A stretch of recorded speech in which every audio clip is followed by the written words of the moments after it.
பண்ணலாம் வீட்லேயே. இது நேற்று மளிகை காய்கறி கடைக்கு போனேன், கருவேப்பிலை ஸ்டிக்கு கொடுத்தாங்க. கருவேப்பிலையை உருவிட்டு அதில் என்ன கிராஃப்ட் பண்ணலான்னு தோணுச்சு.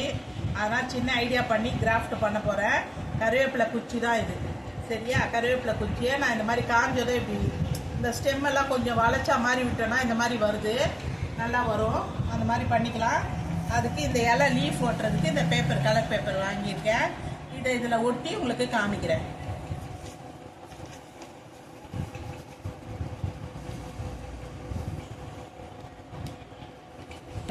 இதை ரெண்டாக மடிச்சுக்கிறோம். ரெண்டாக மடித்து இந்த கார்னரை மடிப்பு போட்டுருங்க.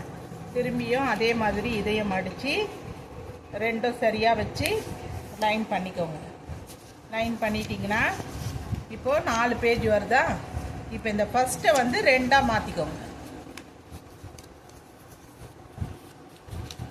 இந்த ஃபஸ்ட்டு இது வந்து ரெண்டாக இப்படி பண்ணிக்கோங்க.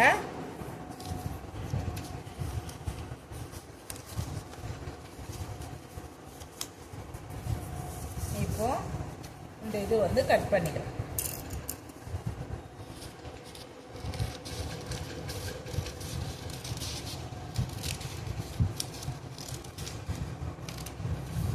இப்போ இதை கட் பண்ணியிருக்கோம்ல, இதை மதுவை ரெண்டாக மடித்து கட் பண்ணியிருக்கோம்.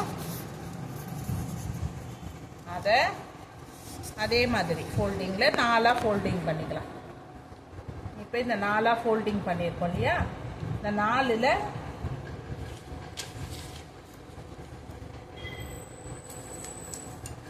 பாருங்க, 2 இலையா சின்னதாக ட்ராப் பண்ணிட்டு வரைஞ்சிக்கலாம். இந்த மாதிரி வரைஞ்சிக்கலாம். இதே மாதிரி இங்கேயும் ட்ராப் பண்ணி சின்னதாக வரைஞ்சிக்கலாம். சின்னதாக 2 ட்ராப் பண்ணியிருக்கேன். இப்போ நம்ம இதை வந்து சிசரில் கட் பண்ணிக்கலாம். இப்போ அந்த ஒரு இலை மடித்தோம் இல்லையா, அதில் பார்த்தீங்கன்னா இந்த மாதிரி 2 இலை வரும் இப்படி, சரியா? இதை வந்து நல்லா ஷேப்பாக கொஞ்சம் நல்லா அழகாக வெட்டிக்கலாம் நம்ம இன்னும் கொஞ்சம். ஏன்னா நம்ம அதில் இதுவாக தானே போட்டிருக்கோம், அதால் கொஞ்சம் ஷேப்பாக வெட்டிக்கிட்டோன்னா இப்படி 2 இலை வரும். இந்த இலையை வந்து இதில் ஸ்டிக்கில் வந்து இப்படி ஒட்டிக்கலாம். இந்த கவுத்துட்டு இதை வந்து இந்த பாருங்கள், இந்த ஸ்டிக்கில் கம் போட்டுக்கிட்டேன்.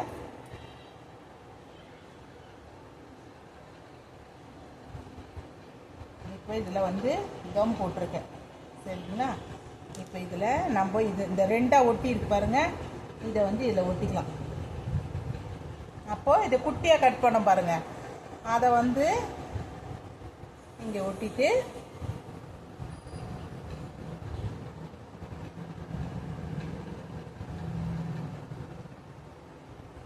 கொஞ்சம் நீட்டாக பெருசாக கட் பண்ணது அதே மாதிரி இந்த 2 பீஸாக வரும். அதையும் அதே மாதிரி சென்டரில் இப்படி ஒட்டிக்கலாம்.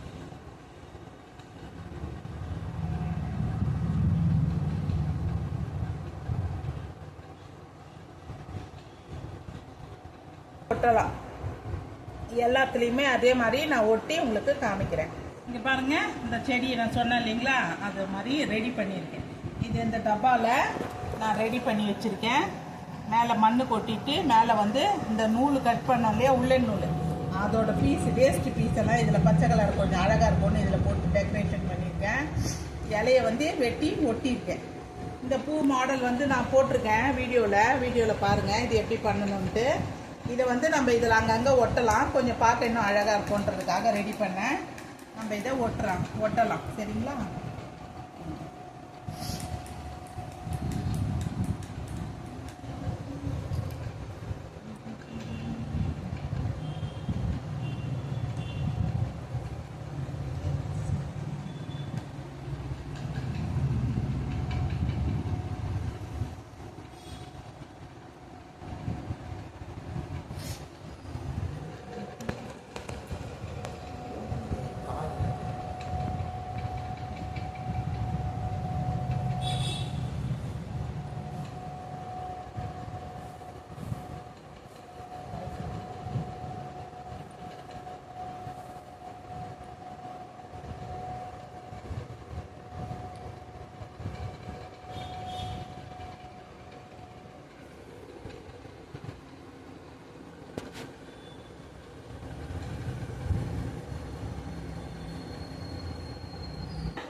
ஒட்டியிருக்கேன்.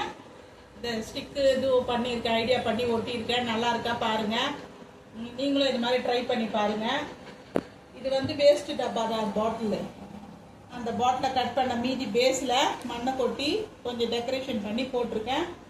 இந்த வீடியோ பிடிச்சிருந்தா லைக் அண்ட் ஷேர் பண்ணுங்கள், சப்ஸ்கிரைப் பண்ணுங்கள். இன்றைக்கான பொன்மொழி என்னென்னா, தவறுகளில் இருந்து கற்றுக்கொள்ளுங்கள், வாழ்வு இனிக்கும். திரும்பவும் சொல்கிறேன், தவறுகளில் இருந்து கற்றுக்கொள்ளுங்கள், வாழ்வு இனிக்கும். இந்த சிந்தனை வரிகள் எனக்கு பிடிச்சிருந்தது, உங்களுக்கும் ஷேர் பண்ணியிருக்கேன். இந்த வீடியோ பிடிச்சிருந்தா லைக் அண்ட் ஷேர் பண்ணுங்கள், சப்ஸ்கிரைப் பண்ணுங்கள். இவ்வளோ நேரம் இந்த ஸ்பெண்ட் பண்ணி இந்த வீடியோ பார்த்ததுக்கு நன்றி நன்றி நன்றி. தேங்க்யூ.